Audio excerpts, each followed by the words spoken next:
काफ़ी देर से हम देख रहे हैं, बॉम्बे शहर भी है, जैसे मुंबई है, बहुत ही हमें लगता है हमारा शहर और बेटर हो सकता है, बहुत अच्छा मैनेज हो सकता है, लेकिन होता नहीं है। ना सड़क बनती है, ना पानी ठीक से आता है, तो पता नहीं कहीं ना कहीं गड़बड़ हो रही है। कहने को हम लोग खुद वोट दे के लोगों को भेजते हैं, लेकिन या तो वो जाके वहाँ पे काम नहीं करते, या हम ठीक लोग नहीं चुनते, या क्या हो रहा है। तो आई थिंक आप लोग यहाँ आए हो, हम लोग बकवास करें, वो उससे बेटर होगा कि हम समझें आप लोगों से, आपको क्या लग रहा है, क्या गड़बड़ हो रही है। मैं सिर्फ ये बोलूँगा, बहुत सारे यंग लोग, बहुत सारे जवान लोग मेरी बुक्स पढ़ते हैं, और उनको सबसे ज़्यादा फिक्र नौकरी की होती है। उनको सबसे ज़्यादा है कि आगे चल के हमारे लिए, हम इतनी मुश्किल से पढ़ाई करते हैं, नौकरी मिलेगी या नहीं मिलेगी। तो प्लीज़ ऐसा लीडर चुनिएगा। और स्पेशली लोकसभा का चुनाव है, तो ये लोकल चुनाव नहीं है, ये चुनाव देश के प्रधानमंत्री का है। ऐसा नेता चुनिएगा जो जॉब्स पे ध्यान देगा, जो हमारी अर्थव्यवस्था, हमारी इकोनॉमी पे ध्यान देगा। अगर नौकरियां नहीं होंगी तो फिर अपने आप फ्रस्ट्रेशन आती है, अपने आप गड़बड़ चालू होती है। और हमने आई थिंक बहुत वेट कर लिया, कोई अच्छी गवर्नमेंट आए, कोई कुछ आए, तो चाय तो चलती रहेगी, चर्चा भी चलती रहेगी, लेकिन आप सबके विचार जानने बहुत ज़रूरी है, क्योंकि मैं बहुत लोगों तक पहुंचा सकता हूँ। तो अगर आप में से कोई कहना चाहे, लेकिन अपने आप जो भी बोल रहे हो ना, 1-2 लाइन तक ही रखना, ताकि ज़्यादा से ज़्यादा लोगों को बोलने का मौका मिले। मेरा नाम नवदीप कुमार उप्पल है, मैं दिल्ली का रहने वाला हूँ। काम के सिलसिले में बम्बई में काम करता हूँ, मैं टाटा केमिकल्स में काम करता हूँ। मेरा सवाल, मैंने कुछ दिनों पहले आपके कई विचार पढ़े, कई जगह जाना, आपने काफ़ी कुछ लिखा कि एक जो नई पार्टी दिल्ली में आई है उसके बारे में आपने काफ़ी कुछ लिखा। कुछ मुझे मायूसी हुई वो विचार पढ़ के, और जैसे जैसे समय आगे चलता गया मेरी मायूसी मेरे विश्वास में बदलती गई कि वो तो अराजकता वाली पार्टी है, पर आपके विचार उस तरफ किस वजह से गए। हो सकता है कि आपके मन में भी वही खलबली मच रही हो जो मेरे मन में थी, कि हमारा देश किस तरफ जा रहा है, क्या होगा, कोई तो उम्मीद हो। और मुझे तो लगता है मोदी जी से बढ़कर कोई उम्मीद है नहीं, पर आपके विचार उस तरफ क्यों गए और आज आप क्या सोचते हैं, मुझे ये जानना है आपसे। हाँ, देखिए, मेरा, क्योंकि मैं एक ऑब्जर्वर हूँ, मैं कभी भी आपको ये नहीं बोलूँगा कि ये इसको दो या उसको दो, लेकिन जहाँ तक आप आपके बारे में कह रहे हो, जितनी तारीफ मैंने उनकी पहले करी है उतनी शायद बहुत ही कम लोगों ने करी होगी, और जब निंदा करने का टाइम आया तो मैंने निंदा भी करी है। और सेम यहाँ पे भी है, कोई भी लीडर, कोई भी पार्टी का जो अच्छा काम करेगा मैं उनकी तारीफ करूँगा, जो अच्छा नहीं करेगा।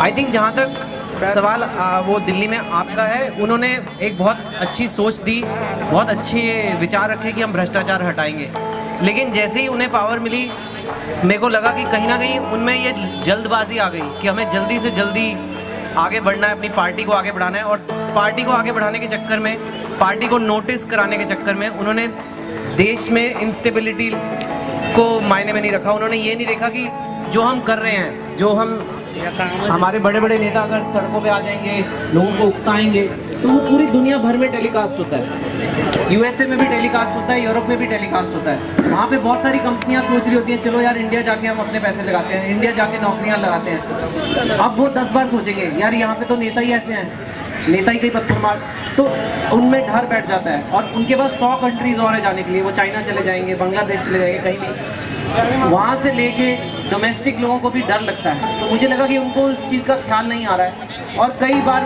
मुझे जो लगा, ऐसे उनका मेन एम अटेंशन ग्रैब करने का था। पहले मैंने उनकी बहुत तारीफ भी करी, लेकिन जब उन्होंने गलत किया तो गलत भी किया। ये सत्ता ऐसी चीज़ है जिसे अच्छे नहीं संभाल पाते।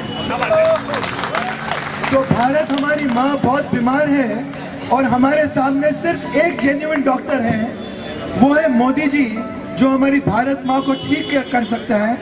और वही जो आदमी जिन्होंने चाय पिला कर हमको ये सूझबूझ दी है कि हम भ्रष्टाचार के खिलाफ आवाज उठाएं और एक ही बात बोले कि मोदी जी मेरे भाई, चाय पिलाकर हिंदुस्तान को बचा ले मेरे भाई, हमारे हिंदुस्तान को बचा लो मेरे भाई, और हमें भ्रष्टाचार से मुक्ति दिलाओ। मुझे कोई भी पार्टी से लगाव नहीं है, ना बीजेपी से ना कांग्रेस से, मुझे सिर्फ एक आदमी पे विश्वास है, वो है मोदी जी। कि जिस आदमी ने गुजरात स्टेट की शक्ल सूरत बदल दी है, वो आदमी योग्य है हमारे भारत की शक्ल सूरत बदलने के लिए। बिल्कुल।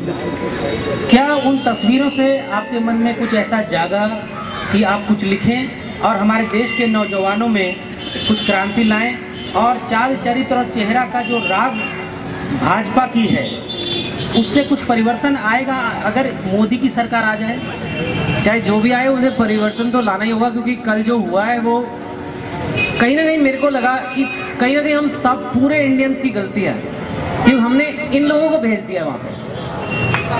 कहीं ना कहीं हम सबकी गलती है कि पूरा देश में कहीं गड़बड़ हुई है कि ऐसे लोग चले गए हैं जो चाकू निकाल रहे हैं, पेपर स्प्रे निकाल रहे हैं। आई मीन इंडिया में मैं मानता हूँ चलो सारे लोग अच्छे नहीं है, लेकिन कुछ अच्छे लोग तो होंगे जो उस कमरे में जाने लायक हो, जो समझे हो उस कमरे का मतलब क्या है, उस पार्लियामेंट का मतलब क्या है। कुछ लोग कह रहे थे आज गुंडे पिक्चर आ रही है इसलिए उसके प्रमोशन के लिए कर रहे हैं, क्योंकि अंदर गुंडे दिखा रहे हैं कि भाई।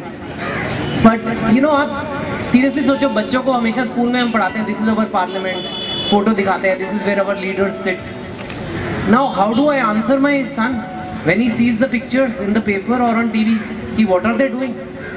और हम घर में अगर मेरा बच्चा वो हरकतें करेगा तो उसका मैं क्या हाल करूँगा। तो कहते हैं ये जब आपके लीडर ये कर रहे हैं, तो आई थिंक ये वहाँ से शुरू होता है जब कोई कहता है कि मेरे को किसी चीज़ के लिए बहुत बुरा लगा है, इसके लिए मैं कानून तोड़ दूंगा। और कहीं ना कहीं हमें लगता है ठीक है यार सही तो कह रहा है, बेचारे को इतना दुख हुआ है, कानून तोड़ने दो। वो नहीं एक्सेप्टेबल। नहीं देखिए, आप मोदी जी के मंच पर हैं। मैं मोदी जी के मंच पे नहीं देखिए, मैं खार डांडा के मंच पे। नहीं खार डांडा है मेरे आप ऐसे अब आप फिर वही आप वाली बातें कर रहे हो। नहीं एक मिनट मेरी बात सुनिए। आप सवाल पूछने का हक दिया है तो आप सवाल सुनना पड़ेगा। तो सवाल दीजिए ना, बाद में सवाल, मेरा सवाल आप सुनिए। ये मंच जो है खारदांडा का सादा मंच नहीं है, भाजपा का मोदी जी के चाय पर चर्चा का मंच है ये। ठीक है, मैं एक सवाल करूंगा, आप यहाँ पर आए हैं यानी कि सीधी सी बात है मोदी जी का सपोर्ट करने आए हैं? नहीं, ऐसा नहीं है, क्योंकि अगर मुझे मिलिंद देवरा जी भी बुलाते तो मैं ना जाऊं। अगर मैं हमेशा सारा दिन पॉलिटिशियंस को गालियां देता हूं अपने आर्टिकल्स में, सारा दिन टीवी पे बोलता हूं। पॉलिटिशियंस बोलते हैं देखो चेतन हम कुछ अच्छा काम कर रहे हैं, हम आम लोगों को बुला रहे हैं। और ऐसा नहीं है कि हम ही बोले जा रहे हैं, जितना हम बोल रहे हैं उतना ही लोग भी बोल रहे हैं और हम ये कर रहे हैं। उन्होंने भी लोगों ने ट्राई किया ऐसे टाउन हॉल और दरबार और वगैरह, ये कर रहे हैं। कह रहे चेतन आके देखो हम ये कर रहे हैं। मेरा घर यहाँ से 500 मीटर दूर है, मैं यहीं पे रहता हूँ, मैं चल के आया हूँ पैदल और मैं देखने आया हूँ कि क्या है। और मुझे लगा कि अच्छा सेंटिमेंट है। अगर हम सिर्फ बुराई करते रहेंगे और जो अच्छा काम हुआ है उसको नहीं बोलेंगे, वो भी ठीक नहीं है। जैसे मैं एक और अलग एग्जांपल देता हूँ, कांग्रेस की चलो तारीफ कर देते हैं, ठीक है। हमने 2G स्कैम में उनको बहुत गालियाँ दी। अभी 2G के दोबारा ऑक्शन हुए, उसमें बहुत सारे पैसे इकट्ठे हुए हैं, वो काम ठीक हुआ है, लेकिन वो कोई नहीं बोल रहा, ठीक है। तो जब कोई अच्छा काम करे इसमें क्या बुराई है? ये नहीं होना चाहिए, ये नहीं होना चाहिए।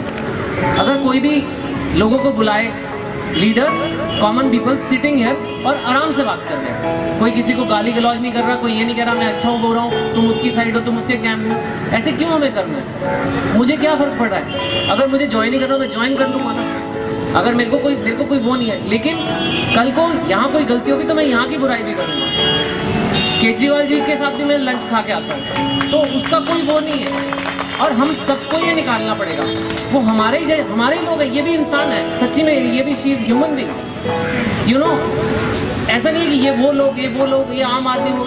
अगर आपको दर्द होता है तो इनको भी होता है। अगर हम ठीक से बात करें तो हो सकता है, लेकिन हम ये हमेशा नेगेटिव थॉट सोचें, नेगेटिव वो सोचें तो कुछ भी नहीं होगा। नहीं देखिए, मेरा पूछने का सवाल सिर्फ ये है कि आप जो है, नहीं एक सवाल है मेरा कि आप जो भी लिखते हैं उसका असर होता है लोगों पर, लेकिन अगर आप यहाँ पर आए हैं, मेरा सवाल सुनिए, अगर आप यहाँ पर आए हैं तो दो नेतृत्व अभी उभर कर सामने आया है, राहुल गांधी और नरेंद्र मोदी। दोनों में बेहतर कौन, आप बताइए। मैं नहीं बता रहा, वही आप लोग दिखा रहे हो ना। मैं आपको पहले ही कह रहा हूँ, मेरे को भरोसा है इंडिया के यूथ के सबके अंदर एक दिमाग लगा हुआ है। मेरा काम लोगों को ये बताना नहीं है कि किसको वोट देना है, मेरा काम लोगों को ये कहना है कि अपने दिमाग को ठीक से इस्तेमाल करिए, इसके ये क्वालिटीज़ है, इसके ये क्वालिटीज़ है, बस। आपका परिचय और सवाल आप चाहे जितना कह लो, मेरे मुंह से नहीं निकलवा पाओ। तो 2-3 सवाल और लेंगे, तो जिसको भी पूछना है प्लीज यहाँ आइए। मेरा नाम प्रदीप है, मैं ऑल इंडिया डायमंड मार्केट से हूँ। और साइना जी और चेतन जी ने जो मोदी का चाय की चुस्की का जो प्रोग्राम रखा है, हम गुजराती में ये कहते हैं, अगर एक कटिंग चाय पी चुस्की की तो पूरे दिन की सुस्ती उड़ गई। उसी हिसाब से मोदी जी का एक ही कहना है, अगर मेरे हाथ में एक कप चाय का है, अगर ये चुस्की मैंने जो पी है अगर मैं ये सबको पिलाऊं तो पूरी सिस्टम की सुस्ती मैं उड़ाऊं। और जब ये भाई साहब कुछ सवाल किए मैं सुन रहा था कब से, और चेतन जी ने एक ही जवाब दिया। चेतन जी का एक ही सवाल का, ये भाई साहब का एक सवाल था और मेरा ध्यान चेतन जी के जवाब पे ही था, और चेतन जी ने एक ही जवाब दिया, मुझे किसी में इंटरेस्ट नहीं है, मुझे सिर्फ सिस्टम को चेंज करना है। और उसके पूरे सपोर्ट में मैं खुद बोलता हूँ, मैं एक आम आदमी हूँ, मैं वो लायक भी नहीं हूँ साइना जी के और चेतन जी के। मैं आज अपना पूरा बिजनेस छोड़ के इधर आया हूँ साइना जी के और चेतन जी के, मोदी जी के प्रोग्राम में। हमारे गुजरात में आज हम जाते हैं ना, आप महाराष्ट्र छोड़ के जाइए, गुजरात के छोटे को बच्चे को पूछते हैं ना, तो वो सभा में ऐसे बोलते हैं कि आया आया गुजरात का शेर आया। और आज की तारीख में वही बच्चा ये बोलता है कि आया आया मेरे इंडिया का शेर आया। Thank you very much. वैसे मैंने राहुल गांधी के पोस्टर भी बहुत देखे हैं बॉम्बे में, आपने भी देखे होंगे, वो भी लगे हुए हैं, ये भी लगे हुए हैं, कोई बात नहीं। यही टाइम है, इनसे अपने काम करवा लो, यही टाइम है, इनको कह दो आप क्या चाहते हो, क्या काम करना है, और ये करेंगे। इसलिए इससे बेटर है। और मुझे ऐसे गैदरिंग्स बहुत अच्छे लगते हैं, मुझे लगता है हर पार्टी को करना चाहिए। पोस्टर लगाने से वेस्टर्न एक्सप्रेस हाईवे पे उससे क्या होगा, पिक्चर थोड़ा ना आ रही है।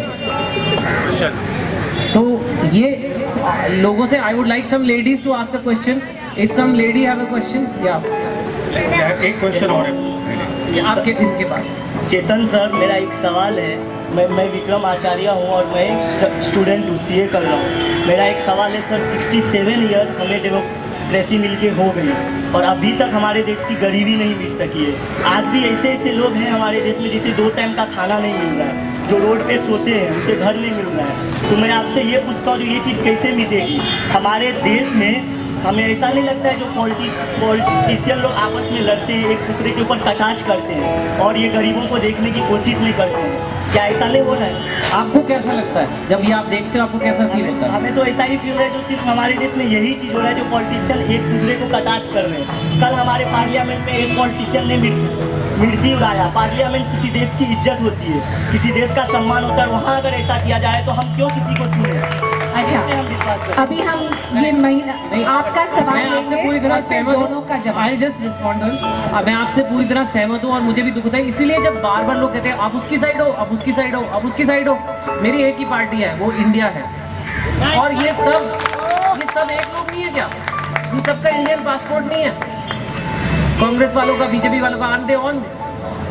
और ये कहीं ना कहीं ये इसीलिए मुझे जब बहुत ज़्यादा नेगेटिव और डिवाइडेड होता है कि ये दोनों मिले हुए हैं, जब आपस में लड़ते हैं तो हम कहते हैं कि ये काम नहीं करना चाहते, जब आपस में मिलते हैं तो कहते हैं देखो ये मिले हुए हैं। तो आई डोंट नो आप लोग करो क्या, यू नो। सो जब तक आप नए जनरेशन हो, आपको बुरा लगता है, और आप जैसे बहुत ज़्यादा लोग हैं, लकीली आप लोगों ने ये वाला इलेक्शन डिसाइड करना है। सच बता रहा हूँ मैं, आप लोगों को अगर ये ढंग से ये सारे थॉट पे वोट दोगे, अपने आप ठीक हो जाएगा।